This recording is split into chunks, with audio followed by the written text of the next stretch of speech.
Hello everyone, welcome to SSB Crack Exams. I am Sakshi and we are going to discuss the daily current affairs as on 26th October, as on today, 2020. So let us start our session for discussion of the daily current affairs. But before beginning, I would like to introduce you with SSB Crack Exams. If you are a defense aspirant and preparing for defense related exams like NDA, CDS, FCAT, Territorial Army, you can always visit our website ssbcrackexams.com. There you will find the entire package of courses, mock tests, quizzes and study materials. You can also follow us on our social media platforms like Instagram, Twitter, Facebook and Telegram for defense related updates. Do not forget to subscribe to our YouTube channel and download our mobile app SSB Crack Exams from Google Play Store. So let us start our session with the question of the day from the last session. And in the last session, I asked you what is Benami Transaction Prohibition Act 2016. Okay. So the question was, what is Benami Transaction Prohibition Act 2016? So many of you have answered. I really appreciate that. So this Benami Transaction Prohibition Amendment Act 2016, it was designed to curb the black money, and the bill was passed by the Parliament in the year 2016, August 2016. Now let us understand first of all what is Benami property. So what is Benami property? Benami it is a Hindi word. In English we can translate it as a property which has no name. Okay, Benami means which has no name, something which has no name. Okay, so Benami property refers to the property purchased by the person in the name of some other person, and the person whose name the property has been purchased, it is called the Benamdar, and the property so purchased is called the Benami property. Understood? The person who finances the deal, he is the real owner, but he takes the name of the other person as the owner, and that other person is known as Benamdar. Understood?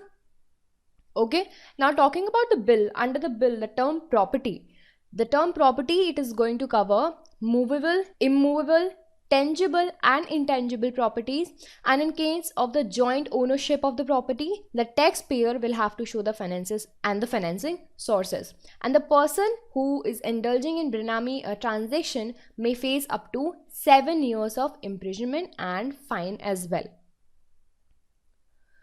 The Act also provide, the Amendment Act 2016 Amendment Act also provide the appellate tribunal to hear appeals against any orders passed by the adjudicating authority, and the appeals against the order of the appellate tribunal will lie to the High Court, and the special court could conclude the trial within 6 months from the date of the filing of the complaint. Okay, so this is about the Benami Transaction Prohibition Act 2016. Now let's move ahead and talk about the first important update that we have today. In the previous session, I discussed about that PM is going to inaugurate 3 projects in Gujarat, right? So we are going to talk about those 3 projects in detail today. So the projects has been launched. So the first one is being the world longest temple ropeway at Junagadh. Okay, so Prime Minister Modi ji has launched the world's longest temple ropeway project at Girnar. Okay, this is the main location in Junagadh, and it is of 130 crore rupee project, and it is going to attract more tourists and pilgrims to this historical place, which will ultimately boost the employment opportunities. So it is world's longest temple ropeway. Please do remember this particular ropeway. This project, it consists of 25 cabins, and it is of 2.3 kilometers length at 900 meter height. Okay, it also operates at the capacity of 800 passengers per hour and 8,000 per day.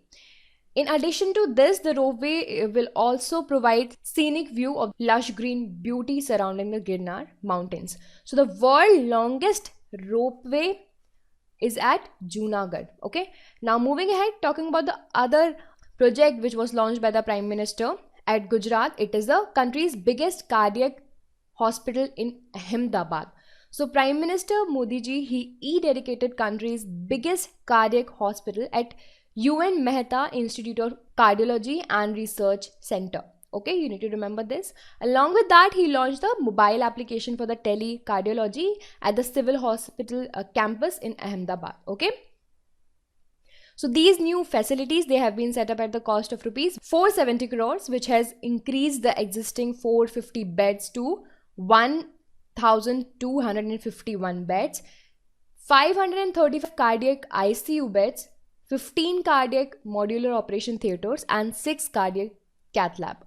These efforts, they are being made to connect every village with better health facilities, and our Prime Minister said under the Ayushman Bharat, 21 lakh people from Gujarat, they have received the treatment. So this is the country's biggest cardiac hospital, which was recently launched by the Prime Minister Modi in Ahmedabad. Now moving ahead, and the third project which was launched by the Prime Minister Modi in Gujarat, it is a Kisan Suryodaya Yojana. Okay, it is for the farmers. Prime Minister Modi, he launched Yojana in Gujarat. It is for providing 16 hours of power supply to farmers. Okay, this is the main aim. What? 16 hours of power supply. Suryodaya, right? Suryodaya, you can connect it through power. So this is for the power supply to farmers. Under this scheme, farmers, they will be able to avail power supply from 5 a.m. to 9 p.m. And this is for the irrigation purpose. Okay. Now, the state government has also allocated a budget of rupees 3,500 crore for installing transmission infrastructure under the scheme, under this particular scheme by 2023. Okay, so this is about the Kisan Suryodaya Yojana. And up till now, 10 districts are included under this scheme for like 2021, and the remaining districts, they are to be covered in the phase-wise manner by 2022 and 23. Okay. Now moving ahead, and next update we have, it is about the Pakistan on FATF's grey list. Okay, so the Financial Action Task Force, it has decided to keep Pakistan on the grey list, and it said that the country has failed to act on the 6 key mandates.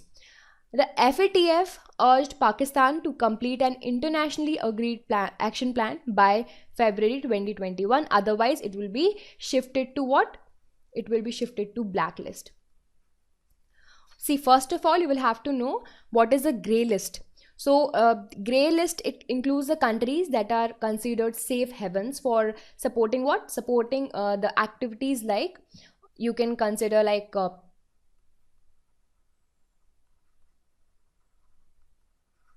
terror funding and money laundering. And those countries who are supporting these activities, they are put in FATF's grey list. And this inclusion, it serves as the warning to these countries that it may enter. The FATF, they can enter the country into the blacklist if they do not complete the internationally agreed action plan by them. Okay. What is blacklist now? See, blacklist, it includes the countries which are known as non-cooperative countries. And these countries, they are put in blacklist, and these countries support terror funding and money laundering activities. So we'll understand what will happen if Pakistan or the countries who are in grey list, they do not fulfill these criteria. So FATF had placed Pakistan on the grey list in the June 2018, and it asked the Islamabad, which is the capital of Pakistan, to implement a plan of action to curb money laundering and terror financing by the end of 2019. But this deadline, it was extended later due to the COVID-19 pandemic. So if Pakistan, it continues in the grey list, it will be difficult for the country to get the financial aids from the IMF, World Bank, the Asian Development Bank, ADB, and European Union. So this is the implication if it gets, if it do not, it continues in the grey list and it gets into the blacklist. So let us talk about the Financial Action Task Force.